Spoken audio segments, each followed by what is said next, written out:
ASEC Marcos Lacanilaw, LTO Chief. Magandang hapon po, ASEC, sir.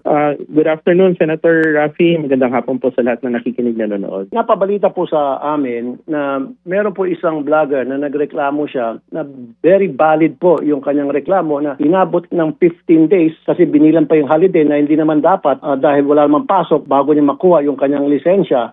Bakit po napakatagal? Bakit hindi yung bang matter of days lamang dapat makuha niya yung lisensya kapag nakapagbayad na siya? Ito ang dahilan kung bakit, sir, lumalaganap ang mga fixer dyan sa LTO. Dahil pag sa fixer sila pumunta, 1 day lang, kuha na agad siguro ng lisensya, baka 2 days at the most. Pero pag hindi ka dumaan sa fixer, abutin ka ng siyam-siyam. Ano bang klaseng sistema, sir? Opo. Sir, Senator, ganito po ang nangyari. Nahuli po yung na anak niya na tumawid po ng double lane, na-charge po ng reckless, and then that was December 18.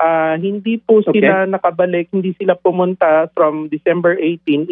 Instead, pumunta po sila sa LTO ng December 27, which is Saturday, holiday. Tapos, bumalik po sila ng January 5. Ng January 5 po, yun po, nagbayad sila ng fine nila at nalaman sa adjudication na lampas po yung 15 days. Bali po, Senator, yung rules po kasi ng 15 days, base po dun sa 2024 LTO Rules of Procedures in Adjudication ng LTO cases, na 15 days siya. Bulok po yan. Bulok na... Babaguhin po natin, sir. Sir, ASEC, baguhin yan. Kasi tingnan mo, December 18 siya nahuli. Okay? Alisin natin yung violation, sir. Huwag natin pag-usapan violation. Yung sistema lang. Okay. And then 27, pumunta sila para ayusin yung problema. Kaso, it was a Saturday. Tama? And then, yes, nung pumunta tama, sila sir. January 5 para magbayad, by that time, sana yung lisensya nandoon na, ready na. Pagkabayad nila, ito na agad yung lisensya kapalit. Di ba, sir? Opo. Ang nangyari po kasi, sir, naka-ready naman yung license. Ang problema, lumampas po dun sa 15 days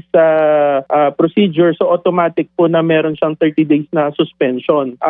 Ang nangyari, yung 30 days na suspension naman po na yon, pwede naman po siyang mag-motion for reconsideration. Binibigyan po siya na another 15 days doon para lang po Pero ang license po... Sir, I'm telling you, sorry po, ASEC. I'm telling you, ayusin niyo yung sistema niyo dyan. Baguhin yung polisiya na yan.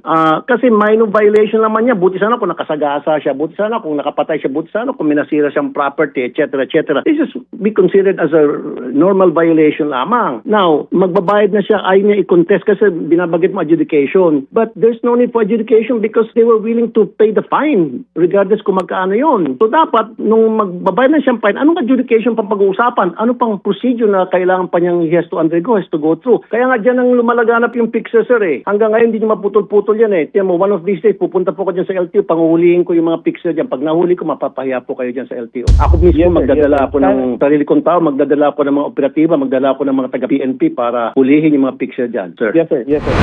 Actually, sa totoo lang, sir, yung memorandum, yung LTO rules procedures na ginawa nila nung 2 years ago, BDM 2024, kailangan talaga pong i-revise po ito. Exactly. Thank you very much, sir. Mabuhay. Okay. Happy New Year, sir. No So, i-revise no na po yan, problem, sir. sir. Yung bulok na procedure na yan, dapat wala na yung mga 15 days, mag-antay ka pa, etc. etc. Puro BS lang yan. Basta't importante kapag nakapagbayad siya, as long as hindi niya kinokontest at siya ay nagbabayad at hawak-hawak na yung pera niya, bibigay kaliwaan, ibigay na rin yung lisensya, right there and then. Ewan ko po kasi dito sa ginawa nilang rules nun dati ewan ko kasi in-specify nila pati holiday Pero hayaan ninyo, babaguhin ko po ito kaagad. Exactly. Total, hindi naman batas yan, hindi naman RA yan, di ba? Buti sana kung i-public act yan. Hindi sir. Siyempre, hindi ang na ginawa basta-basta po nila baguhin. Pero kung yan ay polisyal lang ninyo, baguhin nyo, sir. Ikaw ang boss dyan ngayon di ba? You call the shots. You're the ASEC. Memorandum circular, Tama. sir. Bigyan mo akong 2 days, sir. Babaguhin ko to, sir. Thank you, sir. Thank you. Mabuhay ka, sir. Happy New Year, sir. Thank you. No problem. Happy New Year, sir. Sige po. Thank you po, ASEC Marcos. Magandang hapon po.